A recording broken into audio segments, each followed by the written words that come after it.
you still really need to have a clear vision of what you like, what you want to see, what kind of things you're really expecting for them, and put that in a document to send to them, because otherwise you're just throwing your image of your business out to caution of the wind.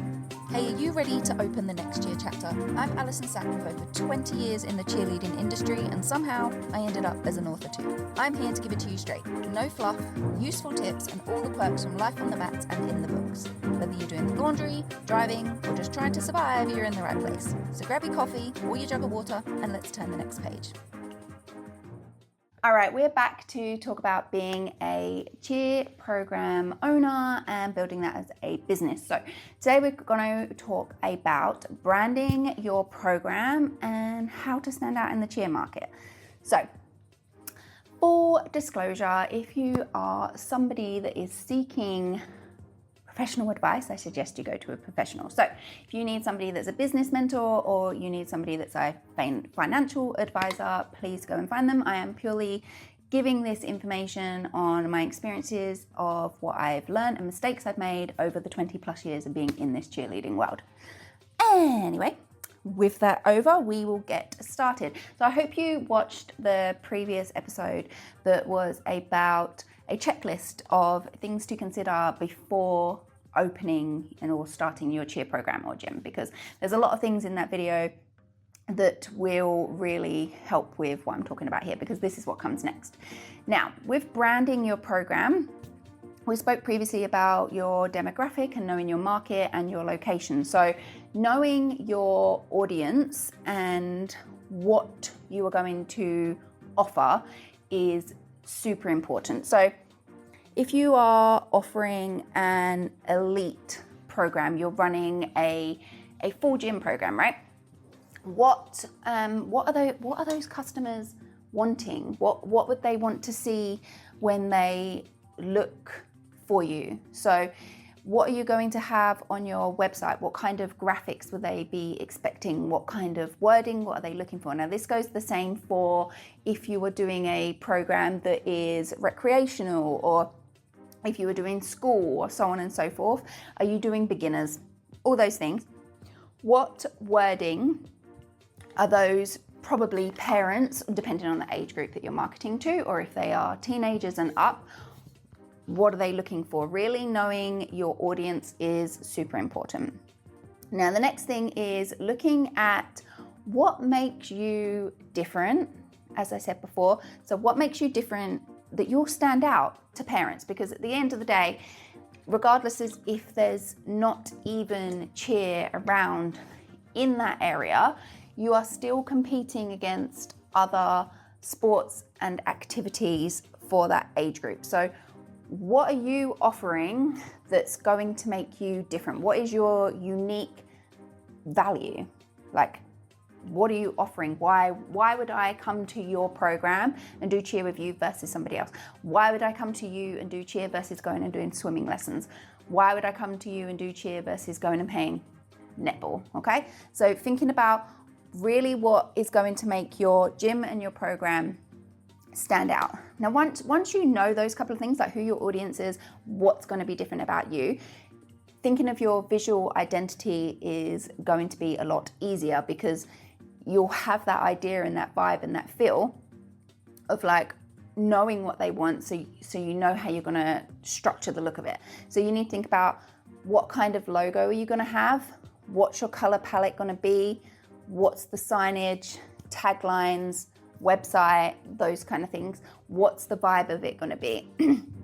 And I'm hoping if you watched the other video before, you'll know whether you're doing these things yourself or if you're paying somebody else to do them. And even if you are hiring a professional to build your logo and do your branding and your website and so on and so forth, you still really need to have a clear vision of what you like, what you want to see, what kind of things you're really expecting for them, and put that in a document to send to them, because otherwise you're just throwing your image of your business out to caution of the wind, just throwing it out there for somebody else to decide.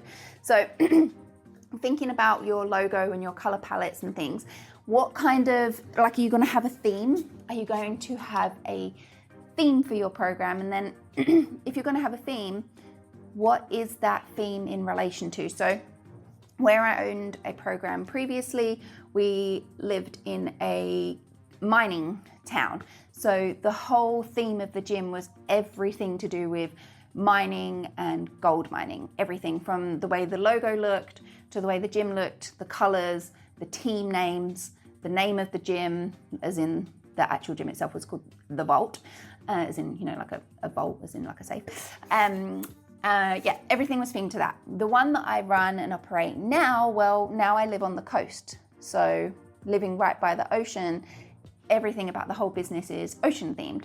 So it's the colors are ocean colors, which were actually inspired right by the beach that I live next to.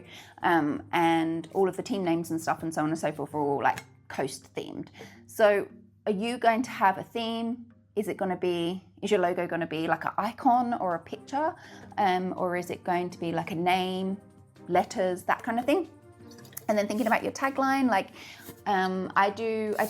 before our tagline was Live for the Rush, but now this program in particular, I just do a different tagline every year, but it's up to you how you want to do it, but really thinking about what's going to make it fun, what's going to bring those people in and feel like they're part of your community is super important. I really liked using the locations of both places that I've lived and operated those programs as inspiration for them. It really makes it feel like people understand the program and it represents who they are and where they're from. It's such a fun thing to do. So the next thing is your tone of voice. So how is the tone going to be of your brand? Is it going to be like strong and fierce, or is it going to be like friendly and fun and family orientated? Like when we're talking about your audience and who you're marketing to, what kind of tone of voice do you think they would be more attracted to when they're looking at your marketing? You need to consider that too.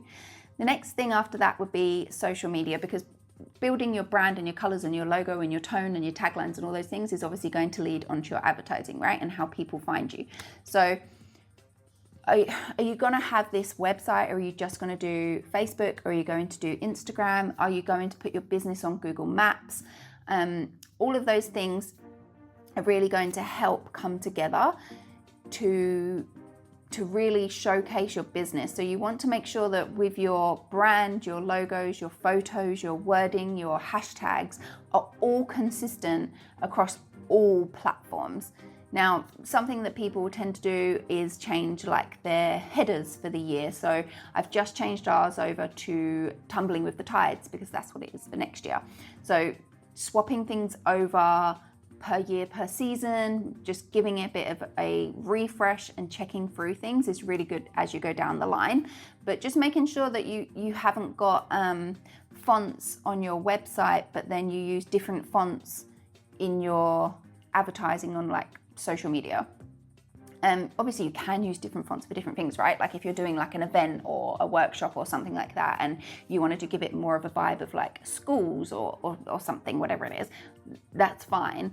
But the majority of your branding does need to stay consistent, so that when people are looking or they're looking for you, it's easy to spot, and when people just see something, they know that it's you. The next thing is, what are you going to be putting out there on social media? So social media is varied with the different programs that I've owned, and people run their own programs and do their advertising and social media very differently. Are you going to put like reviews and testimonials on there? Are you going to do athlete stories and journeys? Are you going to put information about your classes or how you coach or what's available? Are you going to do like vlog styles and follow a team? Or are you going to talk about your locations and performances and comps and highlight things? Do you give out awards and stuff like that? What kind of things are you going to put on social media to get engagement, if that is going to be your marketing strategy? Like where are you going to go? And then after that, what else can you do to help build your brand and really stand out? So are there any other businesses or events around that you can partner with or work with together. So for example, could you go and perform at local community events or schools to showcase your business and get people to see what you're doing? That's something that's really, really helpful. And also, if that's something that is like a yearly event in your local community, when your program's been going for a while, kids will look forward to participating in it and knowing that's coming up too. Are there any school shows, or if the kids that you're teaching go to a school, could you go there and do like free trial classes or something like that after school one day? Are there any local businesses that would partner with you? Could you do like team bonding stuff? Are there like cross promotional? You could do something with a sport that's similar, where you do like an event together and you do like half or something like that. Partnering with other businesses is really, really good. Even other cheer businesses. My friends all own various programs and different things, and I absolutely love doing stuff with them because it helps build our community, and it's just so much fun. Like when your friends are involved in the sport and you can partner with cheer businesses and support each other, it's such an amazing, strong message that you can send out to your families and to your athletes about supporting other people even when they're not part of your program. You know, like I love being part of that. It's one of my favorite things. Making sure that your whole overall brand in general is super consistent. Is really, really important. And then once you've got all these things down, you could brainstorm these, you could jot them down, you could put them in an Excel spreadsheet, you can add them into your business plan. And once you've got all these down, you can start looking at what you are going to do for marketing and what is your marketing plan and going down that route. But in terms of like your brand, your voice, your color, how you look, how you present, what type of people you are attracting, these are probably the main pillars that I would recommend thinking about and jotting down, just to really give you a strong kickstart into knowing what you're doing and making sure that when you do it, it's just simple and it's straightforward. Because you don't want to build like a Facebook page and then jump to somebody else to build a website, but then you might come back and be like, oh, I actually want to set up a TikTok, and then it's just kind of jotty and it's kind of all over the place. If you're like, right, I've got this is my instruction, this is a PDF document of what I'm going to send to somebody to build my logo, and then once they've built my logo and I'm happy with it, I'll get them to send me back, I want the hex codes for the colors, I'm going to say that these are the fonts that I'm using. And it's just, once you've got that, then you could send that to somebody if they're building your website, and you can tell them, this is my tone, this is my voice, these are my color palette, this is my fonts, this is my logo, I want it to look like this.